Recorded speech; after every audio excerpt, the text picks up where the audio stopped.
ఉండవల్లి అరుణ్ కుమార్ గారు నిన్న ఒక ఇంటర్వ్యూ ఇస్తూ ఆయన అడిగారు, ప్రస్తుతం కూటమి ప్రభుత్వ పరిపాలన ఎలా ఉంది అని అడిగారు.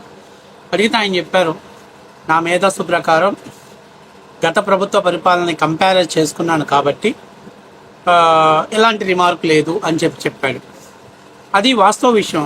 ఆ గత ప్రభుత్వాన్ని కంపేర్ చేసుకున్న ఏ ప్రభుత్వమైనా, నాకు తెలిసి 1947 స్వాతంత్రం వచ్చిన తర్వాత వచ్చిన ప్రభుత్వాలైనా గత ప్రభుత్వంతో కంపేర్ చేసుకుంటే ఖచ్చితంగా 100కి 100% ఆ ప్రభుత్వాలే బెటర్ అనిపిస్తాయి. అంటే అంత అద్దమానంగా, అంత దరిద్రంగా పరిపాలన చేశాడు జగన్మోహన్ రెడ్డి.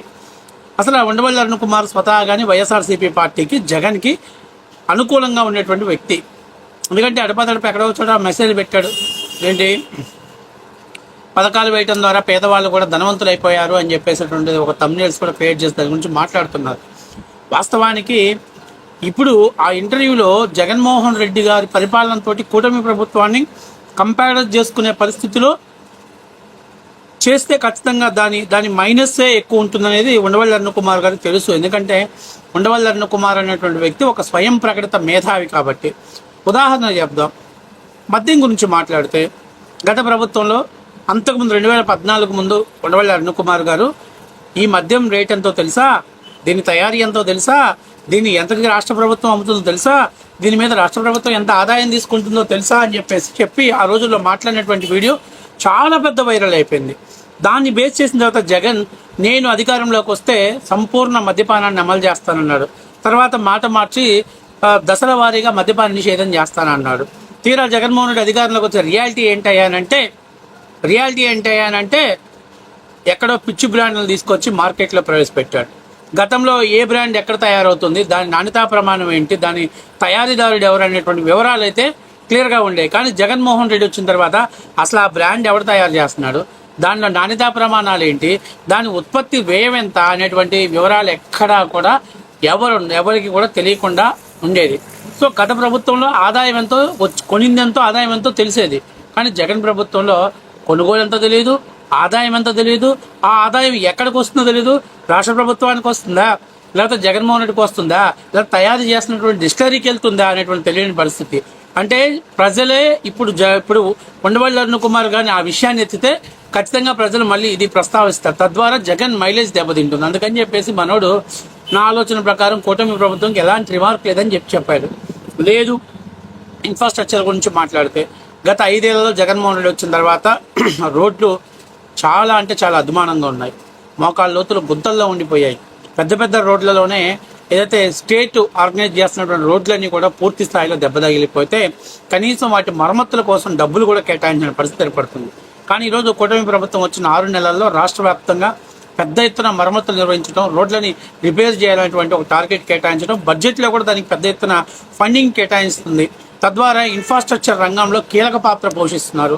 అంతేకాకుండా అమరావతికి ఈరోజు ఔటర్ రింగ్ రోడ్ 140 మీటర్ల వరకు వెడల్పు ఉండే విధంగా ఔటర్ రింగ్ రోడ్ ఏర్పాటు చేయాలని చెప్పేసి కూడా రాష్ట్ర ప్రభుత్వం డిపిఆర్ రెడీ చేస్తుంది. సెంట్రల్ గవర్నమెంట్ 70 అంటే కాదు, 140 మీటర్లు కావాలని చెప్పేసి రాష్ట్ర ప్రభుత్వం గట్టిగా పట్టుబట్టి గ్రామీణ ప్రాంతాల్లో కూడా సర్వీస్ రోడ్ను ప్రొవైడ్ చేయాలని చెప్పేసి అడగడం ద్వారా గతంలో జగన్మోహన్ రెడ్డి ఏం చేశాడు, ఎక్కడ ఔటర్ రింగ్ రోడ్లు వేశాడు, గత ప్రభుత్వాలు చేసేటప్పుడు దిగిపోయేటువంటి ఔటర్ రింగ్ రోడ్లకి చిన్న ప్యాచ్ వర్కులు చేసుకొని అవి నావి అని చెప్పుకునే పరిస్థితిలోకి వచ్చాడు. కాబట్టి ఇక అమరావతి ఊసే లేదు. గతంలో ఈ మీద అమరావతి గురించి ఏం మాట్లాడాడు, అమరావతిలో పెద్ద ఎత్తున రియల్ ఎస్టేట్ భూదందా జరుగుతుంది, లేకపోతే అమరావతిలో ఒక సామాజిక వర్గం లబ్ధి చేకూరింది అనేటువంటి వాదనలు చెప్పడం అనేది 2014 నుంచి 19 వరకు ఉండవల్లి అరుణ్ కుమార్ చేశాడు.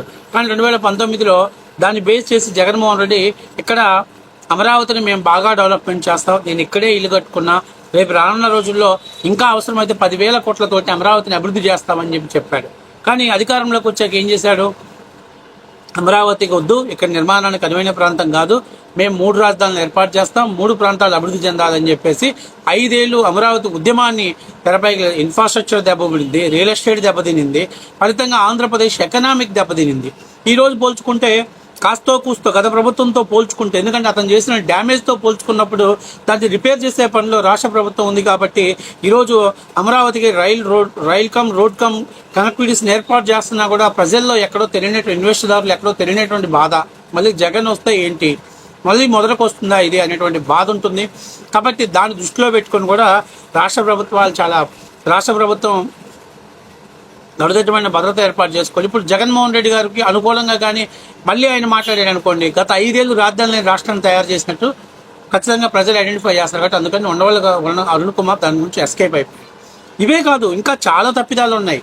ఇప్పుడు జగన్మోహన్ రెడ్డి పరిపాలన చూసిన తర్వాత కూడా చంద్రబాబు నాయుడు ప్రభుత్వ పరిపాలనపై విమర్శలు చేయాలంటే ఫస్ట్ ఆఫ్ ఆల్ ప్రతి ఒక్క విమర్శకి సమాధానం జగన్ ప్రభుత్వం మీద నుంచి రావాలని చెప్పి అడిగారంటే దాని ఫలితంగా జగన్మోహన్ రెడ్డి జీరో అయిపోతాడు. అందుకని చెప్పేసి ఉండవల్లి అరుణ్ కుమార్ నిన్న మాట్లాడినప్పుడు చాలా తెలివిగా చాకచక్యంగా ఏమన్నాడు, నేనైతే నాకున్న నాలెడ్జ్ ప్రకారం ఇప్పుడైతే కూటమి ప్రభుత్వాన్ని విమర్శించలేము, ప్రభుత్వం బాగుంది, మంచి మార్కులతో పనిచేస్తుందని చెప్పాడు. ఎందుకు చెప్పాడు ఈ మాట అంటే ఏ ఒక్క దాంట్లో కూడా రిమార్క్ తెలిపినా దాని ఎఫెక్ట్ వైసీపీ ప్రభుత్వం మీద పడుతుంది, జగన్మోహన్ రెడ్డి మీద పడుతుంది.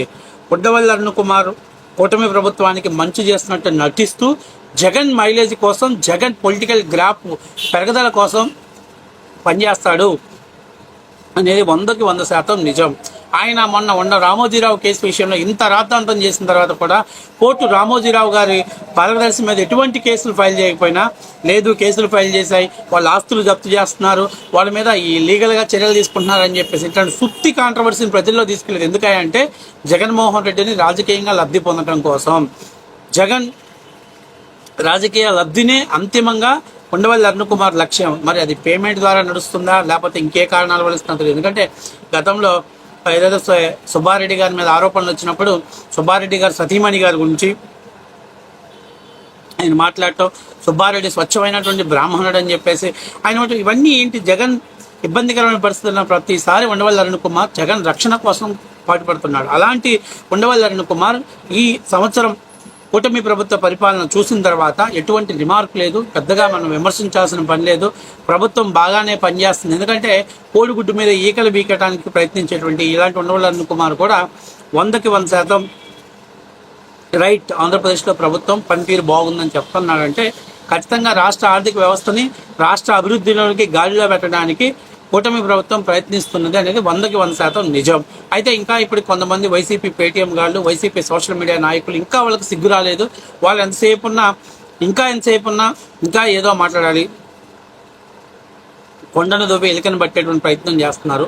ఇంకో చిన్న విషయం గుర్తుపెట్టుకోవాలి, గత 5 ఏళ్ళు రాష్ట్రం విధ్వంసం తాలూకా ఆనవాళ్లు ఈరోజు వాటన్నిటి గాయాల్ని మారుపుతూ, పుండు పూస్తూ, నూతన ఉత్తేజాన్ని, మనోధైర్యాన్ని నింపుతూ ముందుకు నడుస్తుంది కూటమి ప్రభుత్వం.